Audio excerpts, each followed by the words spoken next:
सिद्धबाबा +2 म्यानेजमेन्टको साप्ताहिक शैक्षिक संवाद हरेक हप्ताको शुक्रबार अपराह्न 3 बजे कार्यक्रम सिद्धबाबा टक्स। All for one for all in management stream, Siddhababa +2 management. नमस्कार, यस सिद्धबाबा +2 म्यानेजमेन्ट धुरामार सिन्धुलीद्वारा सञ्चालित सिद्धबाबा टक्स कार्यक्रमको प्रतीक्षामा रहनुहुने तपाईँ तमाम दर्शकबिनहरूको माझमा कार्यक्रमलाई लिएर कार्यक्रम प्रस्तुता म सृष्टि भण्डारी र मासमधार उपस्थित भइसकेका छौँ। कार्यक्रम सिद्धबाबा टक्सको यस विशेष श्रृङ्खलामा यहाँलाई हार्दिक स्वागत छ। सामाजिक, आर्थिक, प्रशासनिक, राजनीतिक तथा अन्य क्षेत्रमा रहेर समाजमा महत्त्वपूर्ण योगदान पुर्याउनुहुने समाजका प्रतिष्ठित व्यक्तित्वहरूको सङ्घर्ष र सफलताका रहस्य खोतल्ने यस साप्ताहिक कार्यक्रम हरेक शुक्रबार सिद्धबाबा +2 म्यानेजमेन्टको आधिकारिक फेसबुक पेजबाट प्रसारण हुँदैछ। सिद्धबाबा टक्सको यस विशेष श्रृङ्खलामा आज हामीहरूसँग हुनुहुन्छ यस्तो व्यक्तित्व जसको जीवन यात्राले हामीलाई सोच्न, सिक्न र आफूलाई विश्वास गर्न प्रेरित गर्छ। सिन्धुलीबाट आफ्नो यात्रा सुरु गर्नुभएको दिपा देवकोटाज्यू केवल आफ्नो व्यक्तिगत सङ्घर्षको कथा मात्र होइन, साहस, आत्मबल र समाजप्रतिको जिम्मेवारीको प्रतीक हुनुहुन्छ। जीवनले उहाँलाई फरक चुनौतीहरू दियो, तर ती चुनौतीहरूलाई कमजोरी होइन शक्तिमा बदल्दै आफूलाई मात्र होइन समाजलाई पनि अघि बढाउने बाटो देखाउनु भएको छ। सामाजिक रूपमा सक्रिय रहँदै प्रेरणाको स्रोत बन्दै आउनुभएको दिपाजी आज धेरै युवाहरूको लागि हार मान्नु हुँदैन भन्ने जीवित उदाहरण हुनुहुन्छ। उहाँलाई यस कार्यक्रममा फेरि पनि हार्दिक स्वागत गर्न चाहन्छौँ। हस्, धन्यवाद, एकदमै धेरै धन्यवाद।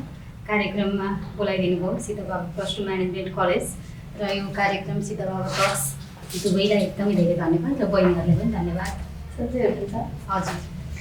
सर्वप्रथम त यहाँको संक्षिप्त परिचय दिनुहोस्। सबैलाई नमस्कार। मेरो ओरिजिनल नाम चाहिँ दिलकुमारी देवकोटा। मलाई सबैजनाले दिपा देवकोटा भनेर चिन्नुहुन्छ र अहिले पनि म दिपा देवकोटा नै भनेर एकदम परिचित छु। मेरो घर सिन्धुली कमलामाई नगरपालिका 4। म राष्ट्रिय अपाङ्ग महासङ्घ नेपालको सङ्घीय सदस्य, सिन्धुली अपाङ्ग महिला सङ्घको अध्यक्ष र जब म अपाङ्गता भएँ, मैले अपाङ्गता अवस्था वहन गरेँ, तबदेखि म यो अपाङ्गता अधिकार कर्मीको रूपमा कार्यरत छु।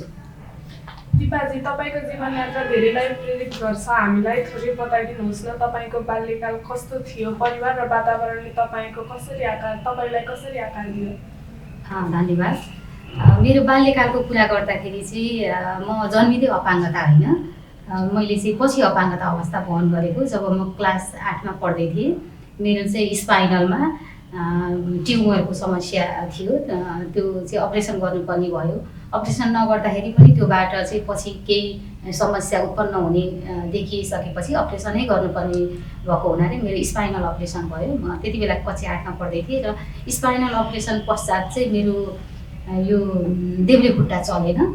देब्रे खुट्टा नचलिसकेपछि चाहिँ मैले अपाङ्गता अवस्था त्यो बाल्यकालमा त्यो बेलामा चाहिँ वहन गर्नु पर्यो र त्यो बेलामा त्यति धेरै आफूलाई पनि त परिपक्वता नभएको उमेर हो नि त, त्यो आफू परिपक्वता पनि नभएको र त्यो समयमा चाहिँ के कस्तो हुन्छ भन्ने कुरा अनुभव पनि नभएको नि त। अब त्यति बेला भयो, खासै त्यस्तो महसुस भएन। जब म बिस्तारै चाहिँ परिपक्वता हुँदै गएँ, अगाडि बढ्दै गएँ, तब मलाई चाहिँ यो अपाङ्गता अवस्थाले चाहिँ अलिकति हुन्छ नि असर पार्दै जान थाल्यो आफ्नो मानसिक, सामाजिक सबै कुराहरूमा। त्यसरी चाहिँ मेरो बाल्यकाल सुरु भयो। त्यो समयले चाहिँ तपाईँको दृष्टिकोण, आत्मविश्वास र भविष्यको योजनामा कस्तो प्रभाव पारेको छ? पार्यो नि, एकदमै धेरै पार्यो। त्यो 8 क्लासमा पढ्दै गरेको उमेर होइन, 13-14 वर्षको उमेर, त्यो बेलामा चाहिँ अब त्यो खेल्ने, कुद्ने, रमाउने बेला हो नि त त्यो भनेको त होइन। त्यस्तो बेलामा चाहिँ म हिँड्दै गरेको मान्छे, कुद्दै गरेको मान्छे, खेल्दै गरेको मान्छे होइन, साथीहरूसँग रमाउँदै गरेको बेलामा चाहिँ अब अस्पतालको बेडबाट निस्किँदाखेरि चाहिँ जब म हिँड्न नसक्ने अवस्थामा भएँ नि त, त्यो अवस्थाबाट चाहिँ मलाई एकदमै धेरै मानसिक असर पर्यो होइन। मैले अघि पनि भने त्यो बेलामा त्यति धेरै परिपक्वता त थिएन, तर पनि त्यो उमेरमा चाहिँ कस्तो हुँदो रहेछ भनेदेखि त्यो उमेरलाई चाहिँ हामीले धेरै चाहिँ खेल्ने, कुद्ने, रमाउने उमेर हो नि त त्यो। अनि त्यो बेलामा चाहिँ आफूले त्यो गर्न नसकिरहँदा म हस्पिटलबाट ब्याक आइसकेपछि पढ्नुपर्छ भनेर परिवारले चाहिँ फेरि मलाई त्यो स्कुलमा लगिदिँदाखेरि चाहिँ म साथीहरूसँग खेल्न नसक्दा, घुलमिल गर्न नसक्दा चाहिँ अब मेरो जीवन चाहिँ सायद यही नै हो रहेछ भन्ने कुरा चाहिँ मलाई त्यति बेला पर्न थाल्यो। जब बिस्तारै दिमागमा त्यो कुराहरू पर्न थाल्यो, अनि त्यसपछि चाहिँ मलाई धेरै असर गर्न थाल्यो होइन, मानसिक असर, शारीरिक असर, सामाजिक असर होइन। अब म चाहिँ जीवनमा चाहिँ अगाडि बढ्नै सक्दिनँ, अब मेरो जीवन चाहिँ यही नै हो सायद होइन, म अगाडि बढ्न सक्दिनँ। अब म आफूलाई कसरी अगाडि बढाउने भन्ने कुराले चाहिँ मलाई त्यति बेला एकदमै धेरै मानसिक विचलन चाहिँ पारेको हो। असफलता, निराशा वा आलोचना जस्ता भावनाले कहिले तपाईँलाई रोक्ने प्रयास गर्यो भने त्यसलाई पार गर्न तपाईँले के उपाय अपनाउनु भयो? एकदमै धेरै त्यो असर त धेरै नै पार्यो होइन। त्यसलाई चाहिँ मैले अगाडि बढ्नलाई चाहिँ कस्तो गरेँ भनेदेखि अब चाहिँ म रोकिनु हुँदैन होइन। म सानैदेखिबाट अलिक जिद्दी स्वभावको, अलिक घमण्डी स्वभावको, अनि साथीहरूसँग नि अब केटा साथीहरूसँग नि खेलिरहँदाखेरि पनि उनीहरूलाई नै कुटमिटाएको त्यस्तो खालको चाहिँ थिएँ कि म अलिक जिद्दी स्वभाव भनौँ न त्यसको। अनि त्यो हुँदै गर्दाखेरि चाहिँ मलाई त्यही स्वभावले रोकेन कि सायद है। मलाई चाहिँ अपाङ्गताले अथवा म हिँड्न सक्दिनँ के हो त मलाई रोक्दैन यसले, म अगाडि बढ्नुपर्छ भनेर चाहिँ मैले मेरो रोकिएको पढाइलाई पनि कन्टिन्यू गरेँ होइन। त्यसपछि पढ्दै गएँ, 9, 10 एसएलसी दियो होइन। त्यो हुँदै गर्दाखेरि चाहिँ अनि म रोकिनु हुन्न, म अगाडि बढ्नुपर्छ, मैले पढ्नुपर्छ, यो कुराले चाहिँ मलाई काहीँ पनि रोक्दैन भन्ने कुरा त्यति बेला त त्यस्तो धेरै परिपक्व भएर सोच्ने उमेर त होइन होइन। तर पनि त्यो भित्रबाट चाहिँ कहाँबाट आयो त्यो जो सागरहरू होइन। त्यो कारणले गर्दाखेरि चाहिँ मलाई रोकेन र म चाहिँ अगाडि बढ्नुपर्छ है, मैले चाहिँ पढ्नुपर्छ है, म समुदायमा घुलमिल हुनुपर्छ है, म मेरो साथीहरूसँग फेरि पनि फर्किनुपर्छ है भन्ने कुराले चाहिँ त्यो मलाई रोकेन र म त्यसरी चाहिँ अगाडि बढेँ। जीवनमा कहिलेकाहीँ हामीले अरूलाई देखाउन होइन, आफूलाई नै विश्वास दिलाउनको लागि केही साहसी निर्णयहरू लिनुपर्छ। तपाईँले पनि व्हिल चेयरमै बन्जी जम्प गर्ने निर्णय लिनुभयो, त्यो त हामी सबैलाई थाहा नै छ। त्यो निर्णय लिनु अघि चाहिँ तपाईँको मनमा के चलिरहेको थियो? डर, सोच वा आत्मबल, ती सबैलाई तपाईँले कसरी सम्हाल्नु भयो र त्यो एक अनुभवले चाहिँ तपाईँको आत्मविश्वास र जीवनप्रतिको सोचमा के परिवर्तन ल्यायो? त्यो यस्तो भयो, जब मैले अपाङ्गता अवस्थालाई वहन गरेँ नि, मलाई एक्सेप्ट गरेँ नि, सबैभन्दा ठुलो कुरा चाहिँ मैले मलाई एक्सेप्ट गरेर म अगाडि बढेको है। अनि मलाई एक्सेप्ट गरेर अगाडि बढिरहँदा पछिल्लो अवस्थामा चाहिँ म चाहिँ अब यही अभियानको लागि जन्मिएको रहेछु होइन। समग्र अपाङ्गता भएको व्यक्तिको हक अधिकारको लागि चाहिँ मैले बोल्नुपर्छ। जसरी म चाहिँ एउटा अपाङ्गता हुँदै गर्दाखेरि हिजोको दिनमा मलाई यो समाजले हेर्ने दृष्टिकोण, परिवारले हेर्ने दृष्टिकोण, साथीभाइहरूले हेर्ने दृष्टिकोणहरू जुन छ नि, त्योबाट मैले जुन भोगेर म अगाडि बढिरहेँ, त्यो अवस्था चाहिँ अरूले भोग्नु नपरोस्। जुन अवस्था मैले भोगेँ त्यो अवस्थामा चाहिँ अन्य अपाङ्गता भएको व्यक्तिहरूले भोग्नु नपरोस्। भोलि आउने जेनेरेसनहरूले जुन आउँदै हुनुहुन्छ अपाङ्गता भएर होइन, अपाङ्गता अवस्था वहन गरेर समाजमा आइरहँदाखेरि त उहाँहरूलाई पनि त्यो मैले भोगेको कुराहरू भोगिरहनु पर्छ नि त। त्यस्तो कुराहरूमा चाहिँ मैले उहाँहरूलाई केही सहयोग गर्न सकूँ, मेरो तर्फबाट चाहिँ केही उहाँहरूलाई टेवा पुगोस् भन्ने उद्देश्यले चाहिँ म यो अपाङ्गता अभियानमा जोडिएँ। र बन्जीको कुरा चाहिँ कसरी सोच्नु भयो त भनेर भन्दाखेरि यही हो, सोचाइ नै यही हो क्या, परिवर्तन भन्ने हो नि त। आज समाजले चाहिँ हेर्ने दृष्टिकोण कस्तो छ भने दिपा देवकोटा भनेको चाहिँ एउटा अपाङ्गता अधिकारको लागि उभिने व्यक्ति हो है भनेर जुन एउटा समाजले मलाई ट्याग लगाइरहेको छ, उहाँहरूले मलाई त्यो नामले चिनिरहनु भएको छ। मेरो बन्जी गर्नुको उद्देश्य पनि त्यही नै थियो, किनभनेदेखि अपाङ्गता भएका व्यक्तिहरूले पनि हरेक क्रियाकलापमा समावेश हुन सक्छन् है। उनीहरू पनि समुदायका हरेक ठाउँहरूमा चाहिँ पुग्न सक्छन् है। जुन अन्य साङ्ग व्यक्तिहरूले गरिरहेछन् त्यो कुराहरू अपाङ्गता भएको व्यक्तिहरूले पनि गर्न सक्नुहुन्छ होला। अलिकति फरक होला बाटो होइन, अलिकति फरक तरिकाले जान सकिएला, तर त्यो ठाउँमा हामी पनि पुग्न सक्छौँ जुन ठाउँमा अरू अन्य व्यक्तिहरू पुगिरहनु भएको छ भन्ने त्यो एउटा सोच पनि थियो। र मैले अघि नै जोडेँ, म एकदमै धेरै जिद्दी, एकदमै धेरै चञ्चले टाइपको कि सानैदेखिबाट। अहिले पनि त्यो नेचर ममा छ चाहिँ होइन। अब कतिपय कुराहरू देखिन्छ, कतिपय कुराहरू देखिँदैन। अनि पहिल्यैदेखि मलाई यस्तो खेलकुदहरूमा चाहिँ एकदमै धेरै रुचि भएको व्यक्ति होइन। म गाउन, नाच्न, यो खालको कुराहरूमा चाहिँ एकदमै धेरै रुचि राख्ने। अनि यस्तो कुराहरू चाहिँ खेलकुदमा जोडिरहँदाखेरि म व्हिलचेयर बास्केटबल पनि खेल्छु। व्हिलचेयर बास्केटबल खेलिरहँदाखेरि चाहिँ यस्तो कुराहरूमा जोडिनुपर्छ भनेर ठ्याक्कै मलाई बन्जीको कन्सेप्ट आयो कि होइन। आइसकेपछि चाहिँ मैले यो गर्नुपर्छ, म पनि सक्छु यो गर्नलाई, र अपाङ्गता भएका व्यक्तिहरूले पनि यस्तो गर्न सक्छन् है भन्ने कुरा त्यो समुदायमा देखाउनु पनि थियो। र व्यक्तिगत त मेरो आफ्नो इच्छा पनि थियो कि किनभने म सक्छु भन्ने छ नि त मलाई जुन कुरामा पनि। अनि त्यो भएको भएर मैले यो बन्जी गर्ने सोच गरेँ। र गर्दै गर्दाखेरि चाहिँ मलाई मेरो मनले हुन्छ नि, अब मेरो अवस्थाले गर्दा होइन, मेरो स्पाइनल केस, अब स्पाइनल अपरेसन भएको मान्छे त त्यति धेरै झट्का लिनु त्यस्तो हुँदैन, धेरै मुभमेन्टहरू गर्नु हुँदैन होइन। अनि फेरि त्यसमाथि पनि व्हिल चेयरमा भोलि त्यो बन्जी गर्दै गर्दाखेरि चाहिँ कस्तो खालको कन्डिसन आइपुग्ने हो होइन। ल मैले बन्जी गर्ने सोच त बनाएँ, भोलि बन्जी गर्दै गर्दाखेरि मेरो शरीरलाई अरूको केही हुने हो कि होइन, अरू कुनै दुर्घटना पो आइदिने हो कि भन्ने कुराहरू चाहिँ मलाई एकदमै धेरै आयो होइन। तर छैन, सम्भव जे कुरामा पनि सम्भव छ, यो कुरालाई चाहिँ मैले हटाउनै पर्छ, मेरो मानसिकताबाट यो कुरा निकाल्नै पर्छ। मलाई यदि इच्छा छ, म गर्न सक्छु भने मैले यो कुरा गर्नुपर्छ भनेर मैले त्यसरी आर्ट बनाएर चाहिँ बन्जी गर्ने निर्णय गरेको। तपाईँ सामाजिक रूपमा पनि सक्रिय हुनुहुन्छ। आफ्नो व्यक्तिगत अनुभव र चुनौतीलाई समाज सुधारमा रूपान्तरण गर्दा कुन चुनौतीहरू भोगिरहनु भएको थियो र त्यसले तपाईँलाई के सिकायो? यस्तो हुन्छ, अब एउटा अपाङ्गता भएको व्यक्ति होइन, अपाङ्गतालाई यो समाजले हेर्ने दृष्टिकोण फरक छ नि त। अब अपाङ्गता भएका व्यक्तिले चाहिँ केही गर्न सक्दैनन्, समुदायमा अन्य व्यक्तिसँग घुलमिल हुन सक्दैनन्, शिक्षाको कुरा होस्, रोजगारीको कुरा होस् होइन, वैवाहिक अवस्थाको कुराहरू होस्, अन्य विविध कुराहरूमा चाहिँ अपाङ्गता भएका व्यक्तिहरूले केही गर्न सक्दैनन् भन्ने कुराहरू छ होइन। अब त्यो कुरालाई चेन्ज गर्नको लागि होइन, अब अपाङ्गताभित्र पनि म अपाङ्गता भएको महिला होइन, अब महिलालाई नै त कति गाह्रो छ यो समाजमा भने, म त झन् अपाङ्गता भएको महिला, मलाई त धेरै नै चुनौती छ नि त होइन। एउटा घरबाट बाहिर निस्किँदै चुनौती छ कि मलाई, म घरबाट बाहिर निस्केर कसरी अगाडि फेस हुने होइन, समाजसम्म कसरी आइपुग्ने, फलानीको छोरी त त्यस्तो खालको अपाङ्गता भएको व्यक्ति थिए, झन् साह्रो समाजमा आएर चाहिँ त्यस्तो गरिरहेछ होइन, त्यसलाई चाहिँ अरू मान्छेले सहयोग गर्नुपर्ने हुन्छ, अरू मान्छेले चाहिँ समातेर लिएर हिँडिरहेको हुन्छ होइन। यस्तो खालको चाहिँ विविध चुनौतीहरू छ कि त्यो चुनौतीको बावजुद पनि अब यो समाजमा चाहिँ एउटा परिवर्तन ल्याउनुपर्छ है। अब अपाङ्गता भएका व्यक्तिले पनि सक्छन्, हरेक कुरामा उनीहरू पनि योग्य छन् भनेर लागिरहँदाखेरि चाहिँ त्यस्ता खालका धेरै चुनौतीहरू आए र त्यो चुनौतीलाई चाहिँ मैले त्यसलाई पनि अवसरकै रूपमा लिएँ कि, किनभनेदेखि चुनौती नआइकन त मानिस अगाडि बढ्न सकिँदैन नि त। जे कुरामा पनि सिकाइ हुन्छ कि, त्यो चुनौतीलाई पनि मैले सिकाइको रूपमा लिँदै यस्तो कुरालाई चाहिँ यसरी पन्छाउनु पर्छ है, यो कुरालाई चाहिँ यसरी साइडमा राख्नुपर्छ है, मलाई चाहिँ यो कुराले बलियो बनाएको हो है भन्दै त्यस्ता खालका आएका चुनौतीहरूलाई चाहिँ साइडमा राख्दै राख्दै राख्दै अगाडि बढ्यो। मैले फेरि त्यो बन्जी जम्पिङको छोरीको कुरा जोड्न चाहेँ।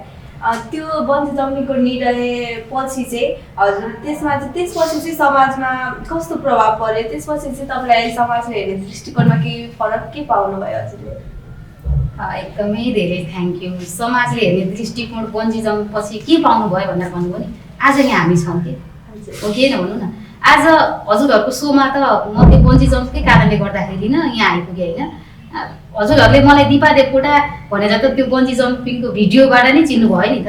त्यही नै हो परिवर्तन, हिजोको र आजको परिवर्तन त्यही हो कि। जस्तो अपाङ्गता भएका व्यक्तिहरूले पनि गर्न सक्दा रहेछन् भन्ने कुरा त अहिले त एकदमै धेरै त्यो म्यासेज गइरहेको छ नि त सबैतिर होइन। अब व्हिलचेयरमा बसेर त्यसमा पनि एउटा अपाङ्गता भएको महिलाले होइन, त्यसमा पनि स्पाइनल केस थियो होइन। अब मेरो स्पाइनल बाइफेडा त्यो अपरेसन केस, त्यो अवस्था हुँदाहुँदै पनि त्यो बन्जी गर्दाखेरि चाहिँ आज जुन एउटा त्यो देखिएको छ नि हिजोको अवस्थामा, र हिजो पनि दिपा देवकोटा एज अ अपाङ्गता भएको अभियानमा चाहिँ काम गर्ने एउटा लिडर हो भनेर चाहिँ चिनिरहेको थियो होइन। तर आज तथापि चाहिँ बन्जी जम्पले चाहिँ अपाङ्गता भएका व्यक्तिले पनि यो अवस्थासम्म चाहिँ आइपुग्न सक्ने हुनुहुँदो रहेछ भन्ने कुरा त आज हामी सोमा बसेर नै प्रमाणित भइरहेको छ नि होइन।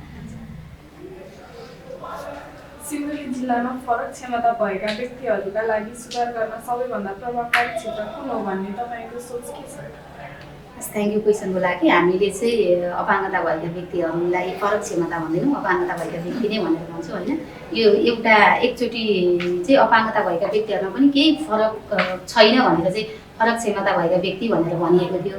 फेरि त्यसलाई चाहिँ परिमार्जित गरी अपाङ्गता भएका व्यक्तिहरूमा पनि अन्य व्यक्ति सरह नै सबै त्यो कुराहरू छ भनेर चाहिँ अपाङ्गता भएका व्यक्ति नै भनेर फेरि सम्बोधन गर्न थालेँ। मैले यो कुरालाई हजुरलाई यहाँ जोडेँ किनभने स्टुडेन्ट भएको कुराले गर्दाखेरि पनि यस्तो कुराहरू कतिपय थाहा हुँदैन त्यो भएको भएर। अब यस्तो हुन्छ सिन्धुली जिल्लाभित्र चाहिँ अब अपाङ्गता भएको व्यक्तिहरूको लागि कस्तो खालको कुरा गर्दाखेरि चाहिँ प्रभावकारी हुन्छ भन्दाखेरि पनि पहिलो कुरा त हामीले अपाङ्गता भएका व्यक्तिहरूको अधिकारका कुराहरूलाई नै बुझाउन सक्नुपर्छ कि, किनभनेदेखि अपाङ्गता भएका व्यक्तिहरू पनि सबै कुरामा चाहिँ समावेश हुन सक्नुहुनेछ भन्ने कुरा चाहिँ हामीले त्यो चेन्ज ल्याउन सक्नुपर्छ।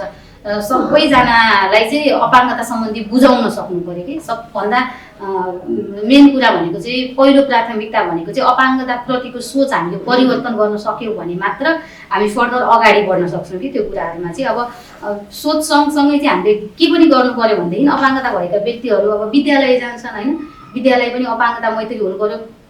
अपाङ्गता मैत्री भएन त्यहाँ गएर चाहिँ अपाङ्गता भएका व्यक्तिहरूले उचित शिक्षा लिन सक्नुहुन्छ नि त होइन। विद्यालयको कुरा भयो, भौतिक संरचनाका कुराहरू त्यहाँ भयो, त्यहाँका भौतिक संरचनाहरू चाहिँ अपाङ्गता मैत्री भयो भने अपाङ्गता भएका व्यक्तिहरू चाहिँ त्यो ठाउँमा सहजै पुग्न सकेर आफ्नो सेवा सुविधाहरू लिन सक्ने कुराहरू भयो।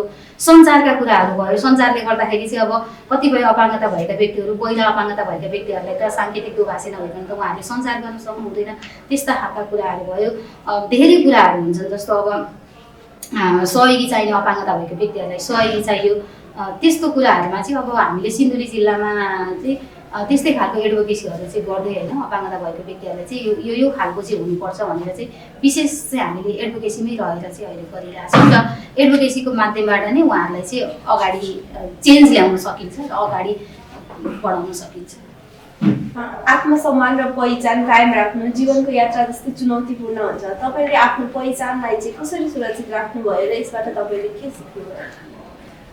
यस्तो हुन्छ अब अपाङ्गता सँगसँगै अब अपाङ्गताभित्र पनि महिला भएर अगाडि बढिरहँदाखेरि होइन अब विभिन्न कुराहरू आउँछन्, विभिन्न कुराहरू जोडिन्छन् मसँग पनि होइन, सामाजिक कुराहरू जोडिन्छन्। अब एउटा अपाङ्गता भएको महिलालाई हेर्ने दृष्टिकोणै फरक छ नि त समाजमा। अब यो चाहिँ यसरी अपाङ्गता भयो, भोलिको दिनमा चाहिँ यसले पढेर पनि के गर्ने हो होइन, जागिर खाएर पनि के गर्ने हो, भोलि विवाह नहोला होइन, यसलाई कसले विवाह गर्ला, विवाह भइसकेपछि पनि बालबच्चा कसरी जन्माउलान् भन्ने यस्तो खालको त्यो विभिन्न सोच, त्यो विभिन्न सोचाइहरू छ नि। पछिल्लो अवस्थामा चाहिँ मैले यो अभियानमा लागेर म अगाडि बढिरहँदाखेरि चाहिँ हिजोसम्म मलाई दिपा देवकोटा के गर्न सक्छ र भन्ने जुन मानिसहरू हुनुहुन्थ्यो नि, आज म सुन्छु क्या, आज म सुन्छु दिपा देवकोटा जस्तो चाहिँ हुनुपर्छ है, त्यतिको हिम्मत भएको चाहिँ हुनुपर्छ है। उसलाई उसको अपाङ्गताले त कहीँ रोकेको छैन नि त, ऊ त समाजमा यसरी अगाडि बढिरहेको छ कि उसलाई हेरेर चाहिँ हामीले धेरै कुराहरू सिक्न सक्छौँ, यस्तो चाहिँ हुनुपर्छ है भनेर त्यो अरूले चाहिँ त्यो उदाहरण दिइरहँदाखेरि चाहिँ आफ्नो आत्मसम्मान, आफ्नो स्वाभिमान चाहिँ मैले त्यहाँनिर जोगाएँ कि भन्ने चाहिँ मलाई त्यो बेलामा चाहिँ फिल हुन्छ कि जस्तो कुनै अभिभावकहरूले अथवा कतै आफ्नो बच्चाहरूलाई चाहिँ सम्झाउनु पर्दाखेरि ऊ त्यहाँ हेर त त्यो दिपा देवकोटा भन्ने छ नि एउटा त्यो अपाङ्गता भएको महिला, त्यो अपाङ्गताको क्षेत्रमा काम गर्छ नि त, ऊ त कति साहसी रहेछ नि त, त्यस्तो भयो भने तिमीहरू पनि त्यस्तो हुनु पर्यो नि त भन्ने कुरा त्योहरू सुनिन्छ अनि मलाई सुनाउनुहुन्छ क्या। त्यो गर्दाखेरि चाहिँ मैले साँच्चै नै केही कर्म गरेछु भन्ने चाहिँ लाग्छ र यस्तै कुराहरूले गर्दाखेरि चाहिँ आफ्नो आत्मसम्मानलाई आफूलाई जोगाएछु भन्ने चाहिँ त्यति बेला महसुस हुन्छ। धेरैले तपाईँको क्षमता अन्डर एस्टिमेट गर्न सक्छन्, त्यसमा तपाईँको प्रतिक्रिया कस्तो हुन्छ र अरूलाई प्रेरित गर्न तपाईँ के सन्देश दिन चाहनुहुन्छ? यस्तो हुन्छ अब त्यसमा पनि धेरैले त अब अघि पनि मैले यो कुरालाई जोडिसकेँ होइन, अब यो मानवीय नेचर हो कि त्यो एउटाको कमजोरी अर्कोले केलाउने, अर्कोको कमजोरी अर्कोले केलाउने गरिरहँदाखेरि चाहिँ झन् अपाङ्गता भएको व्यक्तिहरूलाई चाहिँ हेर्ने त्यो दृष्टिकोण फरक हुन्छ नि त। तर म के भन्न चाहन्छु भने अरूमा जे क्षमता छ हामीमा पनि त्यही क्षमता छ होइन, हजुरहरूमा जे क्षमता छ ममा पनि त्यही क्षमता छ कि अलिकति त्यसको तरिका फरक हुनसक्छ कि होइन, तर क्षमता त सबैमा एउटै नै हुन्छ होइन। त्यसैले सबै व्यक्तिले सबै खालको कार्य गर्न सक्नुहुन्छ, सबै ठाउँमा समावेश हुन सक्नुहुन्छ भन्ने चाहिँ त्यो सन्देश दिन चाहन्छु र अपाङ्गता भएका व्यक्तिहरूले पनि समुदायमा अन्य व्यक्ति सरह चाहिँ घुलमिल हुन सक्नुहुन्छ, हरेक क्रियाकलापमा सहभागी हुन सक्नुहुन्छ र मलाई जसरी मेरो अपाङ्गताले कुनै कुरामा रोकेको छैन नि, अरू अपाङ्गता भएको व्यक्तिहरूलाई पनि त्यो कुराहरूले रोक्ने छैन। त्यो चाहिँ एउटा हाम्रो बुझाइको कमी हो, अपाङ्गता भएका व्यक्तिहरूप्रति हेर्ने दृष्टिकोणको कमी हो होइन, त्यसमा चाहिँ चेन्ज ल्याउनुहोस् होइन, हजुरहरूले पनि चेन्ज ल्याउनुहोस्, किनभने अपाङ्गताले चाहिँ काहीँ कुनै कुरामा रोक्दैन भनेर चाहिँ म्यासेज दिन पनि चाहन्छु। तपाईँको जीवनमा परिवार र नजिकका व्यक्तिहरूको भूमिका चाहिँ कस्तो रह्यो? कठिन समयमा उहाँहरूको समर्थनले तपाईँलाई कस्तो साहस दियो? एकदमै राम्रो कुरा गर्नुभयो होइन। जीवनमा मैले परिवारबाट चाहिँ कहिले पनि त्यो महसुस हुन पाइनँ कि जब कि म अपाङ्गता भएको व्यक्ति, मैले चाहिँ केही गर्न सक्दिनँ, तैँले चाहिँ केही गर्न सक्दिनस् भनेर मेरो परिवारबाट चाहिँ मैले त्यो कहिले पनि महसुस हुन पाइनँ। र भनिन्छ नि एउटा परिवारै हो हरेक व्यक्तिको लागि एउटा अगाडि बढाउने माध्यम भनेर जस्तो मैले मेरो परिवारबाट यो कुराहरूमा धेरै साथ सहयोग सपोर्ट पाएर नि आज म यसरी अगाडि बढ्न सकिरहेको छु कि होइन। उहाँहरूले चाहिँ मलाई महसुस गराइरहनुहुन्छ कि मेरो अपाङ्गताले चाहिँ मलाई काहीँ कुनै कुरामा पनि रोक्दैन त गर्छु मात्र भन्नुपर्छ, हामी त्यो पछाडि छौँ भन्ने कुरा चाहिँ उहाँहरूले जहिले पनि त्यो दिनुहुन्छ।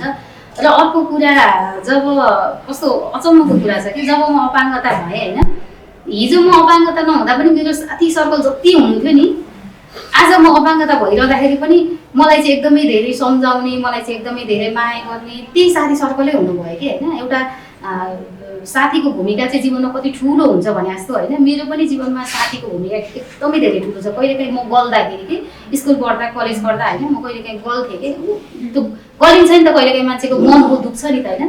त्यो भएर चाहिँ म एकदम चिन्तित भएर बस्दाखेरि पनि मेरो साथीहरूले चाहिँ मलाई जहिले पनि इन्करेज गर्नुभयो कि तिमी सक्छौ तिमी सक्छौ, तिमी जस्तो त हामीले मान्छे देखेको छैन, तिमी जे कुरामा पनि सक्छौ भन्ने। अनि उहाँहरू चाहिँ कस्तो भनेदेखि अब मलाई कतिपय कुराहरूमा त अपाङ्गता भएकै कारणले पनि गाह्रो हुन्थ्यो नि त। अब जस्तो स्कुलबाट कलेजबाट टुरहरू लाने कुरा आउँथ्यो कि होइन।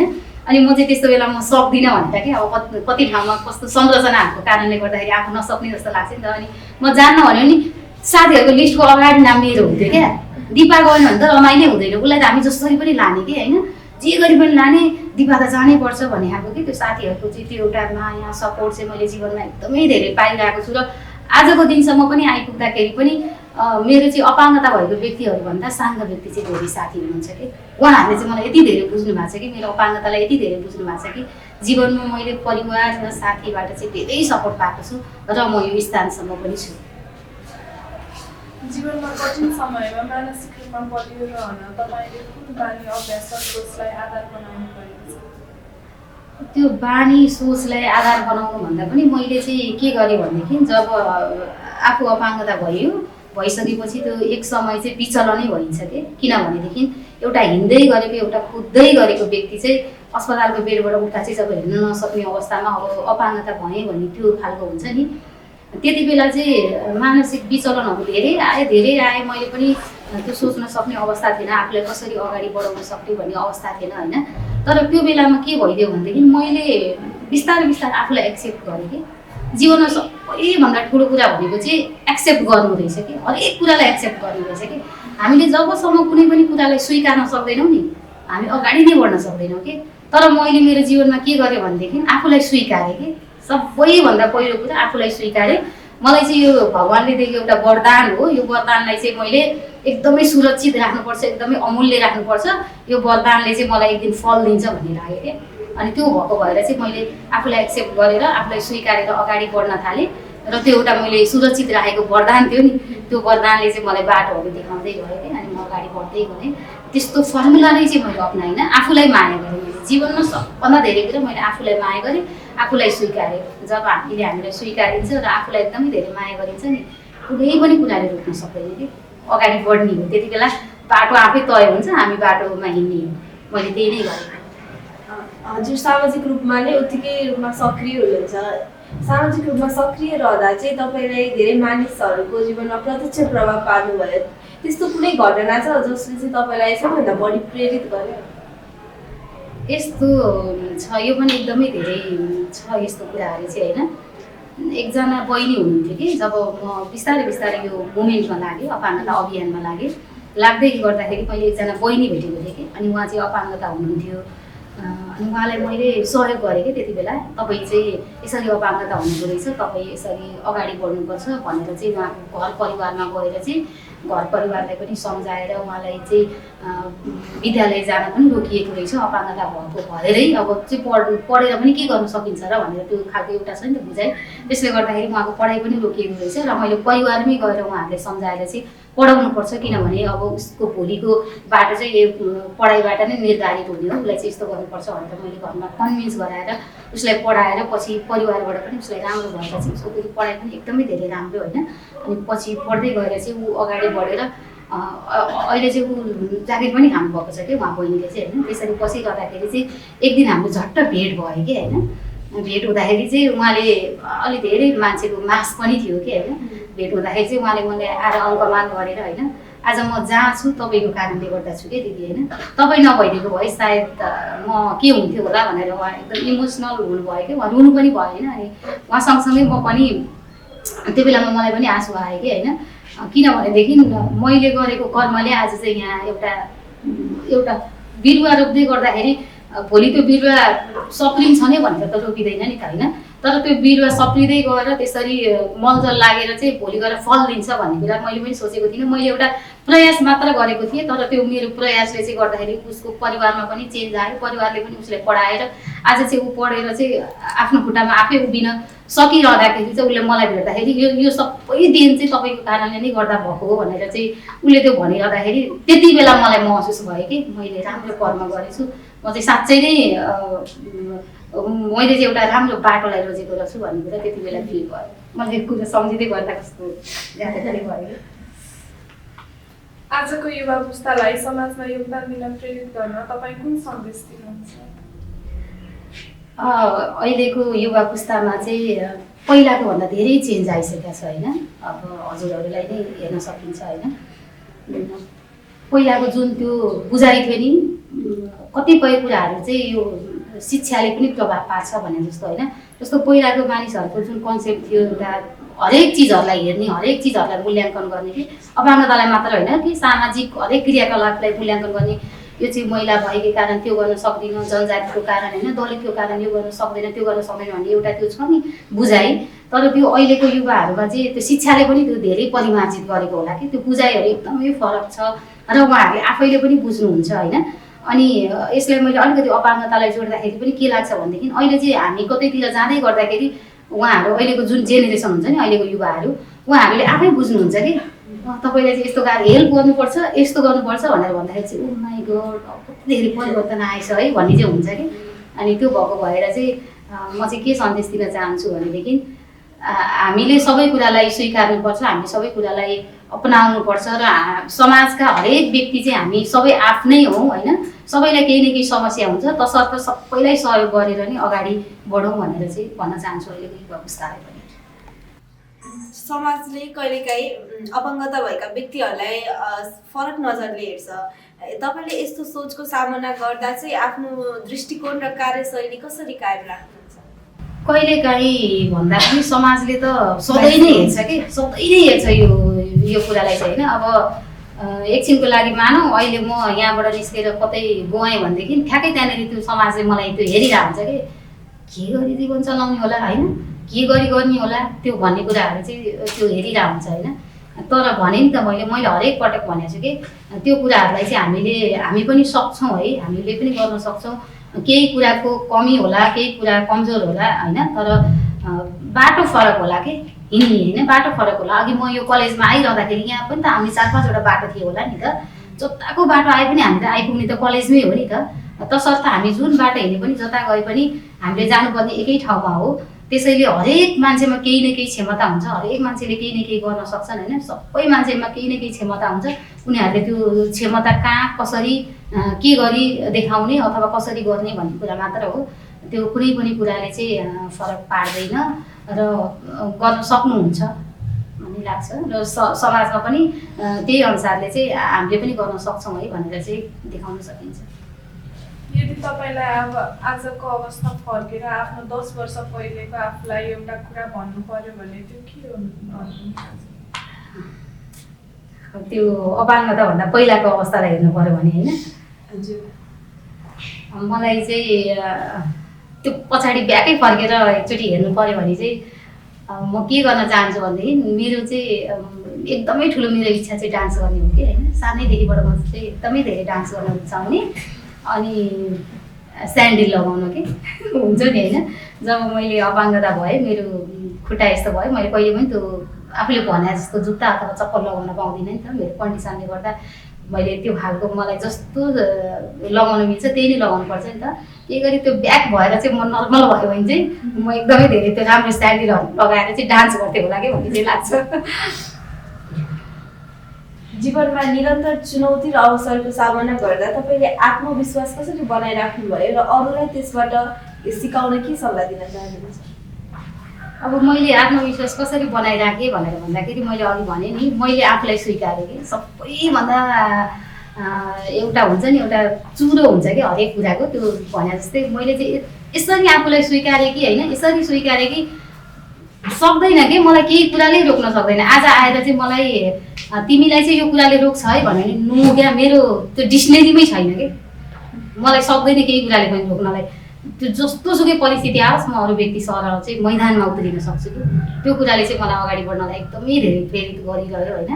अनि अर्को कुरा चाहिँ म एकदमै धेरै आफूलाई माया गर्छु, एकदमै धेरै माया गर्छु म आफूलाई। म पहिलो माया आफूलाई गर्छु अनि मात्र अरूलाई गर्छु कि आफूलाई चाहिँ के गर्दा राम्रो हुन्छ, आफूलाई कुन ठाउँमा राख्दा राम्रो हुन्छ, म कहाँ जाँदा राम्रो हुन्छ, मैले के गर्दा राम्रो हुन्छ त्यो पहिला आफूलाई सोचिसकेर आफूलाई माया गरिसकेपछि अनि सेकेन्ड पर्सनलाई सोचेको कि परिवार जोडिन्छ कि त्यहाँनिर, साथीभाइ जोडिन्छ कि त्यहाँनिर, अफिस जोडिन्छ कि त्यहाँनिर होइन।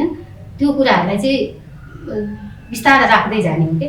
अनि त्यो आफूले आफूलाई माया गरेको भएर पनि मलाई चाहिँ केही कुराले रोक्न सक्छ जस्तो पनि लाग्दैन। त्यसैले चाहिँ मैले आफूलाई एकदमै धेरै एक्सेप्ट गरेर चाहिँ अगाडि बढिरहेको। मैले फेरि पनि बन्जीको कुरा जोड्न चाहेँ। अब हजुरले बन्जी गर्दा चाहिँ त्यहाँ हजुरको अनुभवहरू, अब हजुरले त्यहाँ के फिल गर्नुभयो त्यसको बारेमा फेरि बताइदिनुहोस् न। यस्तो भयो, जब मैले बन्जी जम्प गर्ने भनेर जुन निर्णय गरेँ, अनि निर्णय गरिसकेपछि मैले चाहिँ फर्स्टमा चाहिँ पोखरा गएको थिएँ बन्जी गर्नको लागि। अनि पोखरामा चाहिँ वेदरको कारणले गर्दा म क्यान्सल भएर त्यहाँबाट आएँ। अनि आइसकेपछि चाहिँ मैले किन त फेरि जन्मदिनको दिनै मलाई धेरैजनाले त्यो सोध्नु भएको थियो कि तपाईँले जन्मदिनको दिन नै चाहिँ बन्जी किन रोज्नु भयो त भनेर पनि सोध्नु भएको थियो कि। अनि मैले किन त जन्मदिनकै दिन रोजेँ भनेर भन्दाखेरि चाहिँ फर्स्टमा चाहिँ मैले त्यो दिन कुनै दिन हेरेको थिइनँ कि, मात्र म बन्जी गर्न सक्छु, म बन्जी गर्छु भन्ने मात्र मेरो त्यो सोचाइ थियो। तर पछिल्लो अवस्थामा म पोखराबाट फर्केर आइसकेपछि चाहिँ मेरो बर्थडे नजिकै थियो क्या। अनि त्यो नजिकै गर्दाखेरि मैले के सोचेँ भनेदेखि यदि मैले बन्जी नै गर्नु छ भनेदेखि होइन, मैले त एउटा अपाङ्गता भएको व्यक्तिले पनि गर्न सक्नुहुन्छ भनेर एउटा सन्देश पनि दिनु थियो नि त। मेरो इच्छा मेरो चाहना त आफ्नो ठाउँमा छ होइन, त्यो सँगसँगै चाहिँ अपाङ्गता भएको व्यक्तिहरूको प्रतिनिधित्व गर्नु थियो नि त सबैभन्दा ठुलो कुरा त। त्यो प्रतिनिधित्व गर्दाखेरि चाहिँ म मेरो जन्मदिनमा चाहिँ किन नगर्ने त होइन। यो समाजले, यो समुदायले, यहाँका मानिसहरूले चाहिँ अपाङ्गता भएकै कारण हामीले केही गर्न सक्दैनौँ भनेर हामीले भनिरहँदाखेरि मेरो जन्मदिन त मेरो लागि त एउटा उत्सव हो नि त होइन। जब म जन्मिएँ तब न म अपाङ्गता भएँ, तब न मैले सबै कुराहरू गर्न सकेँ, मेरो अपाङ्गताले मलाई कहीँ रोकेन। यो कुरा चाहिँ मेरो जन्मदिनको दिन नै एकदमै स्पेसल हुन्छ भन्ने त्यो मलाई लाग्यो होइन। अनि अर्को कुरा चाहिँ मैले के पनि गरेर सोचेँ भनेदेखि जब मैले अपाङ्गता अवस्था वहन गरेँ, यो समाजले चाहिँ म त अपाङ्गता भएँ, मलाई त त्यो खालको एउटा दृष्टिकोणले हेऱ्यो। तर मेरो जन्मदिने मेरो आमा बुवा हुनुहुन्छ नि, उहाँहरूले समेत पनि त्यो दृष्टिकोणले हेऱ्यो कि। उहाँ दिपाको चाहिँ आमा बुवा के अरे दिपाको आमा बुवाले चाहिँ अपाङ्गता सन्तान जन्माउनु भयो। अब भोलि त्यसले के पढ्ली, के जागिर खाली होइन, त्यसको विवाह कोसँग होला, त्यसले कसरी बच्चा पाउली, यस्तो छोराछोरी जन्माउनु भयो भनेर जुन मेरो आमा बुवाले चाहिँ यो समाजले शारीरिक मानसिक एउटा अवरोध होइन, एउटा त्यो सोचाइले सोचिरहँदाखेरि चाहिँ मेरो आमा बुवाले चाहिँ उहाँहरूले मलाई पो व्यक्त गर्न सक्नुहुन्न त होइन। एउटा सन्तानलाई जन्म दिने आमा बुवाको मनमा केही न केही त हुन्छ नि त होइन। भोलि मेरो सन्तान कसरी अगाडि बढ्ने होला, भोलि उसलाई यो अपाङ्गताले रोक्ने होला कि कतै केही गर्ने होला कि भन्ने त त्यो मनमा त सधैँ भइरहन्छ नि त। अनि मैले चाहिँ यो मेरो आमा बुवालाई पनि प्राउड होस् कि, उहाँहरूलाई पनि गर्व होस् कि हामीले चाहिँ यस्तो सन्तान जन्माएछौँ कि ताकि उसको अपाङ्गतालाई चाहिँ यति धेरै तागत बनाएकी रहेछ भन्ने कुरा चाहिँ उहाँहरूले पनि फिल होस् भनेर चाहिँ मैले जन्मदिनको दिन रोजेर म सिन्धुपाल्चोकको भोटेकोसी गएँ बन्जी गर्नको लागि। अनि मलाई डर लाग्यो, एकदमै धेरै डर लाग्यो। उहाँसम्म गइरहँदा चाहिँ अघिल्लो दिन चाहिँ मलाई राति निद्रा पनि लागेन कि। जस्तो अब भोलि चाहिँ म बन्जी गर्दैछु भन्ने मैले अब सोचिसकेँ नि त सबै। उहाँ पेमेन्टहरू सबै भइसक्यो, रेडी छौँ हामी एकदमै, भोलि यति बजे चाहिँ हामी आउँदैछौँ, बिहान 4 बजी यहाँबाट हिँड्दैछौँ भनेर सब उहाँ रेडी भइसकेपछि चाहिँ मलाई त्यो राति चाहिँ निद्रा लागेन कि। एकदमै धेरै डिस्टर्ब भयो म, किनभनेदेखि व्हिलचेयरमा बसेर बन्जी गर्दैछु, आफ्नो केस त्यस्तै छ क्रिटिकल होइन, स्पाइनल अपरेसन, सामान्य केस छैन त्यो। अनि भोलि मलाई केही पो हुने हो कि होइन। त्यो गर्दै गर्दाखेरि मैले निर्णय त लिएँ त्यो, तर त्यो निर्णयले भोलि मलाई केही बाधा पो पुर्याउने हो कि, मलाई नै केही असर पो गर्ने हो कि होइन। एकदम अपाङ्गता छु, भोलि झन् केही भइदियो भने त्यो माथि अर्को कुरा थपिदियो भने त मलाई नै गाह्रो हुन्छ नि त भनेर त्यो राति अलिक त्यति मजाले सुत्न सकेन। बिहान भयो, अब जानु नै छ, गरेछ बाटोबाट फर्किने कुरा भएन। गइयो अनि गइसकेपछि चाहिँ उहाँ गएर फ्रेस भएर चाहिँ अब मलाई बन्जी गराउने भनेर चाहिँ जुन अब त्यो सेटअप गर्न लाग्यो नि होलसेलमा, सेटअप गर्न लाग्दा समेत पनि त्यति बेला त्यति धेरै डर लागेन। सेटअप गर्न लाग्दाखेरि एकदमै धेरै एक्साइटेड भएको भएँ होइन, हाँसेँ। म फेरि अलि हाँसिरहन्छु, त्यति धेरै भएर बस्न सक्दिनँ सिरियस भएर। अनि बन्जी टिम पनि यस्तो धेरै एक्साइटेड हुनुहुन्थ्यो कि होइन, त्यो मलाई देखेर कि मेरो एक्साइटेड देखेर उहाँहरू पनि तिर भइरहनु भएको थियो कि। ओ माई गड, यस्तो हिम्मत कहाँबाट आउँछ मान्छेलाई, तपाईँको फेसमा त अलिकति नर्भसनेस भनेको त अलिकति पनि देखिँदैन त भनेर भन्नुहुन्थ्यो कि। तर त्यो मैले फेसमा चाहिँ देखाउन सकिरहेको थिइनँ, मेरो मनमा चाहिँ थियो कि मलाई डर चाहिँ थियो केही हुने हो, त्यही हो भने आफ्नो माया के केही हुने हो कि केही हुने हो कि भन्ने चाहिँ थियो। अनि त्यो सेटअप गरेर ओरेर लगेर पुलमा लग्यो। पुलमा लगिसकेपछि उहाँहरूले त्यो मेरो जन्मदिन एउटा सरप्राइज दिनुभयो कि पुलमै चाहिँ पुरै मलाई यस्तो विस गरिदिनु भयो कि एउटा जन्मदिन त मेरो व्हिलचेयर बन्जी गरेर एउटा इतिहास रचेर त्यसै पनि स्पेसल भयो होइन। तर त्यो बन्जीमा पनि त्यो टिमले चाहिँ मलाई त्यहाँ त्यो खालको स्पेसल बनाइदिनु भयो नि मेरो जन्मदिन, म बिर्सन्न होला कि कहिले पनि। त्यो त्यस्तो भयो कि एउटा बन्जी नै गर्न गएको मान्छेलाई त्यतिसम्म स्पेसल गरेर जन्मदिन उहाँहरूले विस गरिदिनु भने ठुलो कुरा हो नि त त्यो पनि।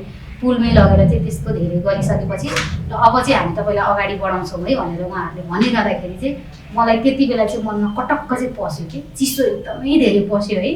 अनि म हाँस्न सकिनँ कि म हाँस्न त हाँसिरहेको छु तर एकदमै धेरै नर्भस भएर हाँसिरहेको छु। अनि तपाईँ नर्भस हुनुभयो त अघिसम्म त कस्तो ह्याप्पी हुनुहुन्थ्यो भनेर भन्नुभयो कि उहाँहरूले होइन। डर त लाग्दो रहेछ नि मलाई कस्तो डर लागिरहेको छ भने मैले होइन डराउनु पर्दैन त्यस्तो केही हुँदैन भन्नुभयो। एकछिन उहाँहरूले पनि काउन्सिलिङ गर्नुभयो होइन। यत्रो हिम्मत लिएर आइरहनु भएको छ अब मैदानबाट तपाईँ ब्याक जान मिल्दैन भनेर भन्नुभयो होइन। अनि कस्तो भयो भनेदेखि त्यो डरले त होला नि पिसाब पनि लाग्ला जस्तो भयो कि छटपट भर्खरै पिसाब लिएर आएको छ होइन पिसाब लाग्ला जस्तो भइहाल्यो। अनि मैले उहाँहरूलाई सेयरिङ पनि गरेँ कि मलाई एकदम पिसाब लाग्ला जस्तो भयो भने अब मलाई त पुरै सेटअप गरेर अब फेरि त्यो निकालेर लान त मिल्दैन।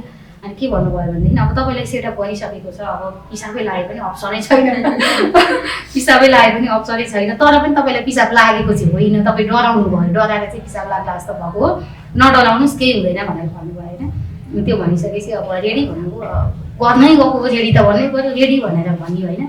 ठ्याक्क लगेर चाहिँ त्यो तल झार्नेरी लगेर चाहिँ अब त्यो विलचेयर आधा तल आधा यता राखेर चाहिँ मलाई ठ्याक्कै त्यो एकदम रेडी अवस्थामा राखेको हुन्छ नि त्यति बेला चाहिँ मैले तल हेरेँ कि अनि हेरिसकेपछि त्यो मोमेन्ट चाहिँ म अहिले पनि सम्झिन्छु कि यस्तो डर लाग्यो कि होइन त्यो छैन कि मुटु नै ठेगानमा छैन मुटु पनि छैन दिमाग पनि छैन शरीर पनि छैन कि।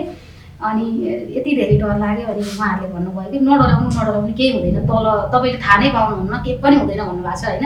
उहाँहरूले त सम्झाउनु भएको छ तर आफ्नो मनलाई अलिकति सम्झाउनु त गाह्रो हुन्छ नि त त्यो अवस्थामा के गर्नु भने के गर्ने त्यो छटपट के अब चाहिँ मलाई यस्तोसम्म भएको थियो कि पछाडिबाट चाहिँ कोही आएर त नकर आइजन भनेर भन्दै हुन्थ्यो पनि भएको थियो कि त्यो रेडी अवस्थामा राख्दाखेरि चाहिँ होइन। अनि मैले त्यो बेला भनेको छु कि त्यो ओरिजिनल भिडियोमा पछि हेर्दाखेरि भनेको मलाई डर लाग्यो भनेर चाहिँ यस्तो मधुर स्वरले कि होइन। अनि केही हुँदैन नडराउनुहोस् त क्यामेरामा हेरेर हाँस्नुहोस् त भनेर भन्नुहुन्छ कि अनि मैले क्यामेरामा हेरेर हाँसेको पनि रहेछु एकदम रुम्चे टाइपमा हाँसेको छु कि त्यति बेला चाहिँ त्यो पहिलाको हाँसो त कहाँ गयो भयो छैन कि फेसमा एकदमै त्यो नर्भस छ कि। अनि त्यो भइसकेपछि रेडी भन्नुभयो यस भनेर भनिसकेपछि उहाँहरूले मलाई हुत्याइदिनु भयो होइन। हुत्याइदिइसकेपछि चाहिँ अब चाहिँ थाहा छैन कि यस भनेको थाहा छ होइन त्यो पछि चाहिँ मलाई केही पनि थाहा छैन कि यस्तो भइदियो कि सबै शून्यता कि एकदमै जेरो केही पनि थाहा छैन कि त्यो भन्छ नि 1 मिनटको लागि के खुस्किन्छ अरे भने जस्तो त्यो के उखान गर्छ नि त्यस्तै कि यस्तो जेरो भइदियो कि मलाई केही पनि थाहा छैन कि। अनि एकैचोटि तल गएर झ्वाट्ट झड्का लिँदा मात्र मलाई दुखाइ महसुस भयो कि त्यो कता दुखाइ जिउमा दुखाइ महसुस भयो। त्यो दुखाइ महसुस भएपछि ओ माई गड भन्ने भयो कि तल गएर झट्का लिँदाखेरि चाहिँ ओ माई गड भने टक्क यस्तो तल हेर्न आएछ पुरै ढोका बगरहरू त्यो देखेपछि होइन।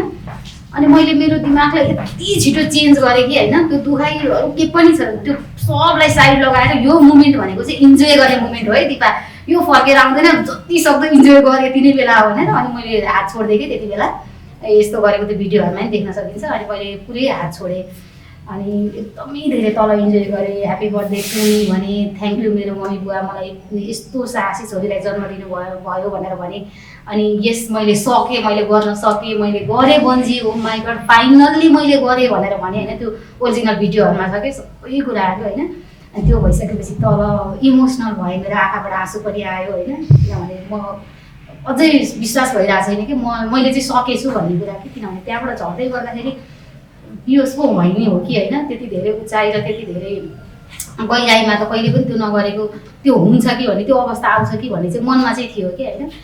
अनि तल यति इन्जोय गरेँ कि त्यो दुखेको ओरेको केही थाहा छैन कि त्यस्तो कराएँ त्यस्तो चिच्याएँ होइन। माथि पुलहरूमा पनि हेरेँ उहाँहरूलाई पनि के गरिरहनु भएको छ भनेर पनि त्यो थोरै समयमा मैले यति धेरै मुमेन्ट क्याप्चर गरेँ कि ओ माई गड त्यो गर्दैनन् होला कि सायदै कसैले पनि होइन। त्यति धेरै मुमेन्ट मैले क्याप्चर गरेँ कि आफ्नो दिमागलाई त्यस्तो त्यो अन्त जान दिन कि मैले अहिले भनेको यही कुरालाई मात्र फोकस गर्नुपर्छ भनेर त्यो सबहरू गरेँ होइन। अनि ठ्याक्कै माथि तान्ने बेला भयो अनि तान्ने पनि प्रोसेस हुन्छ उहाँहरूले डोरी पठाउनुहुन्छ माथिबाट त्यो पठाइसकेपछि हामीले चाहिँ हाम्रो छातीमा एउटा हुक राखेको हुन्छ त्यसमा अड्काइसकेपछि चाहिँ माथि तान्नुहुन्छ।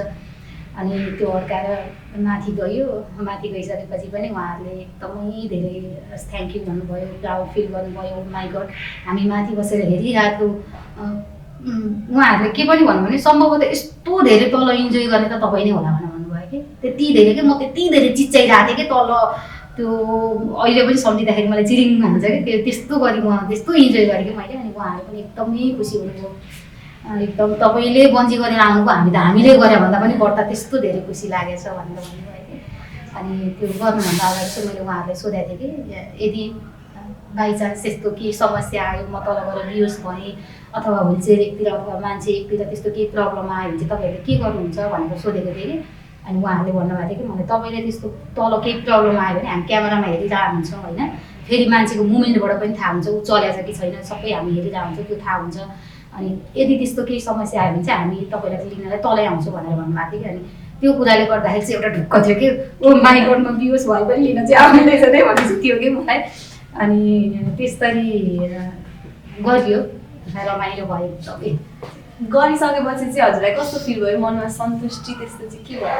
ओ माई गड, गरिसकेपछि जब मलाई माथि तान्यो नि, तानिसकेपछि त त्यो अहिले त्यो भिडियोमा हेर्छु कि होइन, त्यो मेरो फेसमा त्यस्तो त्यो खुसी देखिएको रहेछ कि। मलाई त त्यो खुसी त यतिसम्म भयो कि मैले भने त म तलै रोएँ क्या। मैले सकेँ भन्ने कुरा त मलाई तलै फिल भइसकेको थियो नि त, तलै रहिसकेको थियो। अनि माथि तानिसकेर उहाँहरूले झन् त्यो खालको खुसी व्यक्त गर्दाखेरि त म त ठुलै सेलिब्रेटी भयो कि क्या हो भन्ने फिल पनि भयो कि त्यति बेला माथि पुलमा तानिरहँदाखेरि चाहिँ। अनि यति धेरै खुसी लाग्यो कि, यति धेरै खुसी लाग्यो कि होइन, कुनै आफ्नो सपना, आफ्नो चाहना, आफ्नो इच्छा जुन देखिन्छ नि त्यो कुराहरू चाहिँ पुरा भइरहँदाखेरि त हरेक मानिसलाई खुसी हुन्छ नि होइन। तर पनि त्यो बन्जी भनेको चाहिँ मेरो रहर सँगसँगै त्यहाँनिर जोडिएको के भन्छ अरे, त्यहाँ भोलि के अवस्था आउला भनेर जोडिएको एउटा क्रिटिकल केस पनि त थियो नि त। त्यो सँगसँगै त्यो उपलब्धि हासिल गर्नु भनेको त मेरो लागि त ठुलो समस्या, ठुलो कुरा हो नि त होइन। अनि एकदम धेरै खुसी भएँ म त्यति बेला। उहाँहरूले फेरि माथि गइसकेपछि पनि फेरि इन्टरभ्यू लिनुभयो कि मेरो कस्तो भयो के भयो भनेर। अनि मलाई त यस्तो लाग्यो कि त्यो माथि आइरहँदाखेरि त म नेक्स्ट टाइम फेरि गर्छु भन्ने चाहिँ भयो कि। त्यो किनभने यो त डराइ गरेको मुभमेन्ट भयो नि त, अब चाहिँ म झन् मजाले गर्न सक्छु होला जस्तो भयो कि। अरू योभन्दा बाहेक अरू केही पनि गर्छु भन्ने सोच्नु भएको छ हजुरले? योभन्दा बाहेक मैले अस्ति भर्खर एउटा भिडियोमा हेरेको थिएँ कि चाहिँ हेलिकप्टरबाट तल हाल्ने त्यो एउटा के पनि आएको रहेछ फेरि होइन। भर्खरै मैले अस्ति 2 दिन अगाडि मात्र हेरेको थिएँ। त्यो यसो हेर्दाखेरि त्यो पनि गरौँ कि जस्तो चाहिँ मनमा चाहिँ आइरहेछ होइन। अब हेर्दै जाउँ अब के हुन्छ, इच्छा चाहिँ छ। म यस्तो कुराहरू होइन मा चाहिँ धेरै इच्छा छ। अब भोलिको दिनले के हुन्छ होइन, गर्दै जाउँ, हेर्दै जाउँ। आजको युवा पुस्ताले कहिलेकाहीँ असफलता र निराशाबाट डराउँछन्। तपाईँको अनुभवले उनीहरूलाई कसरी अगाडि बढ्न प्रेरित गर्छ? डराउने, निराशा हुने भन्ने कुराहरू चाहिँ यो सबै मानिसमा हुन्छ होइन। यो नेचर हो त, मानवीय नेचर हो, हरेक व्यक्तिमा हुन्छ। किनभनेदेखि आफूले सोचेको कुरा, आफूले बुझेको कुरा, आफूले भोगेको कुराहरू नभइदिँदाखेरि त्यो मन विचलन हुन्छ क्या, मन विचलन हुन्छ होइन। अनि अहिलेको युवा पुस्ता फेरि यस्तो भइदिएको छ कि होइन, ठ्याक्कै डिसिजन लिइदिने कि त्यो सोच्ने ओर्ने, त्यो पछाडिको कुरा सोच्ने, योबाट के हुन्छ भन्ने कुरा नबुझिकन डिसिजन लिइदिने अनि यस्तो भइदिने त्यो खालको छ नि अहिलेको युवा पुस्तामा। एकदमै म्याक्सिमम् त्यो परिरहेको छ कि खोइ किन हो पनि होइन। अनि कहिलेकाहीँ त्यो कति धेरै न्युजहरू त्यस्तो आइरहेको हुन्छ नि त, त्यो देख्दाखेरि पनि अचम्म लाग्छ कि। म कहिलेकाहीँ सोध्छु कि होइन के चाहिँ सोध्छन् क्या आखिर यिनीहरूले होइन। कतिपय के अरे सुसाइड केसहरू पनि आइरहेको हुन्छ नि त, पास भएन भनेर पनि गरेको छ, गर्लफ्रेन्डसँग त्यो भयो भनेर नि गरेको छ, बुवा आमासँग झगडा भयो भनेर नि गरेको छ। अनि यसो सोध्छु कि म है, त्यति बेला सोध्छु कि अहिलेको जेनेरेसन, अहिलेको युवालाई त सङ्घर्ष भनेको के हो, पर्खाइ भनेको के हो, स्वीकार्नु भनेको के हो होइन, त्यो नै छैन कि, त्यो वास्तै छैन कि, त्यो मतलबै छैन कि। एउटा डिसिजन लियो त फ्याक्टर सक्यो कि। अनि म भन्छु कि मेरो मनलाई भन्छु कि मलाई हेरेर पनि सिक न है केटाकेटी हो, कहिलेकाहीँ त कतिसम्म चाहिँ सङ्घर्ष गर्नु परेको होला त होइन। त्यो 8-9 क्लासमा पढ्दै गरेको बेलामा यो कुद्दै गरेको मान्छे कुद्न नसक्नु होइन। फेरि मेरो टेक्निकल प्रब्लम एकदमै धेरै छ होइन। मेरो अब स्पाइनल अपरेसन भएको भएर मैले 5 मिनट जस्तो पिसाबहरू लाग्यो भने नि मैले धेरै रोक्नु सकिनँ कि, एकदमै धेरै इमिडिएटली मैले 5 मिनट गइहाल्नुपर्छ कि, नत्र भने मेरो लिक हुन्छ कि। त्यो स्पाइनल केस भनेको चाहिँ त्यो दिशा पिसाबहरू कन्ट्रोल गर्न सकिँदैन कि। अनि त्यस्तो प्रब्लमहरू पनि आइरहेको हुन्छ होइन। यो समाजलाई चाहिँ म पनि केही गर्न सक्छु है भनेर यत्रो धेरै उजारेर हिँडिरहेको छु होइन। मलाई हेरेर पनि सिकाउन हो भाइ बहिनी हो, कहिलेकाहीँ त हामी जस्तो व्यक्तिलाई पनि हेरेर सिकाउन होइन। एउटा जीवनलाई चाहिँ एक पाटोमा छोडेर होइन, फेरि त्यही जीवनलाई चाहिँ टिपेर स्वीकारेर अगाडि बढ्नु त नट अ जोक क्या होइन। यस्तो सानो कुरा होइन नि त, धेरै ठुलो उपलब्धि हो नि यो होइन। आफूले आफूलाई स्वीकारेर अगाडि बढ्नु भनेको त लाइफमा ठुलो कुरा उपलब्धि त्यो ठुलो उपलब्धि हासिल गर्नु हो नि त। अनि म के भन्न चाहन्छु भने अहिलेको युवा पुस्तालाई नहार्नुहोस् के, नडराउनुहोस् के, जीवन एकदमै अमूल्य छ। जीवनलाई तपाईँले बदल्ने हो के, तपाईँलाई अरूले आएर त बदलिदिँदैन नि त। अहिले मानौ मलाई एकछिन आएर अहिले एकछिन त मलाई यहाँबाट झर्न सजिलो, तपाईँहरूले हेल्प गर्नु होला दुईजनाले होइन, यो एउटा सिडी झर्न तर तल यहाँबाट गेटबाट निस्किसकेपछि त गन्तव्य त मैले तय गर्ने हो नि त, एक्लै त म हिँड्ने हो नि त। तसर्थ हामीलाई चिन्नुपर्छ, हाम्रो कमजोरीलाई पनि चिन्नुपर्छ, हाम्रो कमजोरीलाई पनि केलाउनुपर्छ, हाम्रो बलियो तागतलाई पनि हामीले चिन्नुपर्छ होइन। के गर्दा चाहिँ हामी अगाडि बढ्ने, कसरी बढ्ने भन्ने कुराहरू चाहिँ पहिला हामीले आफूलाई स्वीकार्नु पऱ्यो। अनि एकदमै धेरै गहन अध्ययन गर्नु पऱ्यो कि, आफूले आफूलाई अध्ययन गर्न सक्नु पऱ्यो कि म पछाडि के जोडिएको छ, मेरो परिवार जोडिएको छ, मेरो बुवामा जोडिनु भएको छ, यो समाज जोडिएको छ, एउटा स्कुल कलेजै जोडिएको छ, त्यहाँका सबै साथी जोडिनु भएको छ होइन। त्यो सबै कुराहरूलाई चाहिँ सोचेर हामीले डिसिजन दिनुपर्छ र असम्भव भन्ने कुरा केही छैन, हार्नु कहिले हुँदैन होइन। सबै कुरा सम्भव छ, तर आफूलाई स्वीकार्नु पर्यो। सबैभन्दा अमूल्य कुरा चाहिँ हामीले आफूलाई स्वीकार्नु पर्यो, हामीलाई माया गर्नु पर्यो। हामीलाई माया गरिसकेपछि हाम्रो बाटो हामीले आफै तय गर्न सक्छौँ भन्न चाहन्छु अहिलेको जेनेरेसनहरूलाई पनि, युवा पुस्तालाई। अब हामी कार्यक्रमको अन्तिममा आइसकेका छौँ। कार्यक्रमको अन्तिममा चाहिँ हामीले सोध्न छुट्याएका या हजुरले भन्न चाहनुभएको केही कुराहरू छन् भनेर राखिदिनुहोस्। होइन, लगभग सबै कुराहरू, अब मेरो जीवनका कुराहरू, बाल्यकालका कुराहरू, मेरो सङ्घर्षका कुराहरू, सफलताका होइन। अब आज त हामी विशेष त यो बन्जी जम्पले गर्दाखेरि नै यहाँ बसिरहेछौँ होइन। त्यो कुराहरू पनि सबै आयो।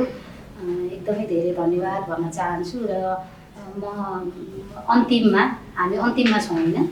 अन्तिममा चाहिँ म के भन्न चाहन्छु भनेदेखि सिद्धबाबा +2 म्यानेजमेन्ट कलेजलाई एकदमै धेरै धन्यवाद दिन चाहन्छु म। उहाँले मलाई खोज्नु भयो कि आज होइन। कतिपय ठाउँहरूमा चाहिँ के हुन्छ भने हामीले चाहिँ खोज्नुपर्ने हुन्छ कि, हाम्रो यस्तो छ है, अपाङ्गता भएको व्यक्तिहरूले पनि यो गर्न सक्नुहुन्छ है, तपाईँहरूले चाहिँ यो कुरालाई उठान गर्दैन न भनेर कतिपय कुराहरूमा त्यो हामीले खोज्नु पर्नेमा उहाँहरूले चाहिँ मलाई खोजेर चाहिँ यहाँसम्म ल्याइदिनु भयो। मेरो अनुभव सेयरिङ गर्नको लागि यो एउटा वातावरण सिर्जना गरिदिनु भयो। एकदमै धेरै धन्यवाद भन्न चाहन्छु पुरै कलेज टिमलाई र हजुरहरू जुन दुईजना बहिनीले मेरो अन्तर्वार्ता लिँदै हुनुहुन्छ, तपाईँहरूलाई पनि एकदमै धेरै धन्यवाद भन्न चाहन्छु। सम्भवतः आज हाम्रो यो संवादले पनि हजुरहरूले पनि केही अपाङ्गता बुझ्नुभयो होला भन्ने पनि महसुस भयो। र म यहाँ आउँदै गर्दाखेरि मलाई लागेको कुरा है, म यहाँ आउँदै गर्दाखेरि सायदै क्या अब अन्य विद्यार्थीहरूले पनि अपाङ्गतालाई चाहिँ अलिकति बुझ्नुहुन्छ होला भन्ने लाग्यो कि, किनभनेदेखि कतिपय कुराहरू नि देखेर पनि बुझिन्छ कि, कतिपय कुराहरू त्यो बुझ्नको लागि देख्नै पर्छ, महसुस गर्नै पर्छ कि। अब यहाँनिर बसेर हेरिरहनु भएको छ उहाँहरूले पनि केही कुराहरू अपाङ्गताको बुझ्नुभयो होला भन्ने लागेको छ। र अन्तिममा म एकदमै धेरै खुसी छु, एकदम आभार व्यक्त गर्दछु कलेज, यो सम्पूर्ण सिद्धबाबा म्यानेजमेन्ट कलेज परिवारलाई र हाम्रो यो सिद्धबाबा टक्स हाम्रो यो जुन सोलाई पनि एकदम धेरै धन्यवाद। र मेरो प्रिय बहिनीहरूलाई धेरै धेरै धन्यवाद। हजुरलाई पनि हामीलाई तपाईँको अमूल्य समय दिनुभएकोमा धेरै धेरै धन्यवाद व्यक्त गर्न चाहन्छु। हस् त। आजको संवाद केवल एउटा अन्तर्वार्ता मात्र रहेन, यो हिम्मत, आत्मविश्वास र जिम्मेवारीको यात्रा बन्यो। उहाँको शब्दहरूले हामीलाई एउटा कुरा स्पष्ट रूपमा सिकायो, जीवन फरक हुन सक्छ तर सम्भावनाहरू कहिले सीमित हुँदैनन्। चुनौतीलाई स्वीकार गर्दै अघि बढ्ने साहस, आफूलाई विश्वास गर्ने शक्ति र समाजप्रतिको संवेदनशीलता नै साँचो परिवर्तनको आधार हो। या आजको सिद्धबाबा टक्सबाट हामी सबैले यही सन्देश लिएर जानुपर्छ कि हार मान्नु विकल्प होइन र आफ्नो कथा आफै लेख्न सकिन्छ। कार्यक्रमलाई अन्त्य गर्नुभन्दा अगाडि हाम्रो कलेज परिवारको तर्फबाट यहाँलाई मायाको चिनो प्रदान गरिदिनु हुन हाम्रो एकाडेमिक कोअर्डिनेटर सरलाई यहाँ आइदिनु हुन हार्दिक अनुरोध गर्न चाहन्छु।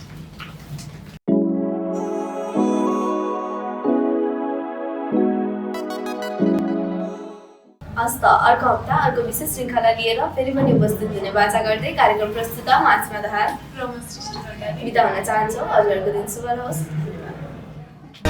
All for one for all in management stream, Siddhababa +2 Management.